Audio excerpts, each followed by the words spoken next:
Avec le chapitre 72, nous voilà à la fin, ou presque à la fin de la règle. C'était à l'origine, disent les spécialistes, la véritable conclusion de ce texte.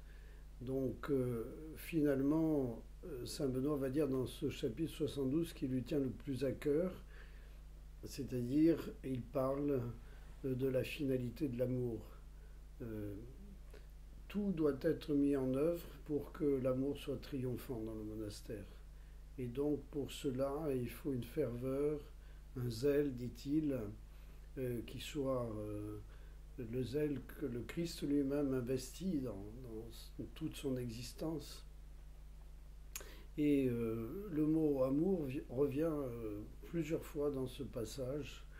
Il s'agit d'être attentifs les uns aux autres, d'être très, très à l'écoute dans l'obéissance, l'obéissance mutuelle, comme on en a déjà parlé hier, et de supporter les infirmités morales ou physiques d'autrui avec beaucoup de patience et beaucoup de positivité pour les accompagner. Et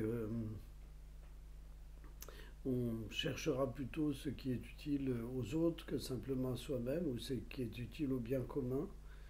Et finalement, on aura à l'égard de celui qui est responsable ou celle qui est responsable dans la communauté un véritable amour et, et même, surtout même, les uns à l'égard des autres, un amour mutuel sans faille.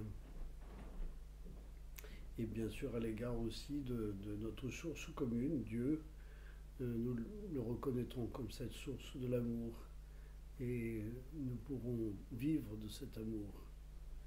Et au bout du compte, on ne préférera rien au Christ, lequel nous conduit d'une manière sûre, comme le chemin, la vérité et la vie, vers la vie plénière, vers la vie totale.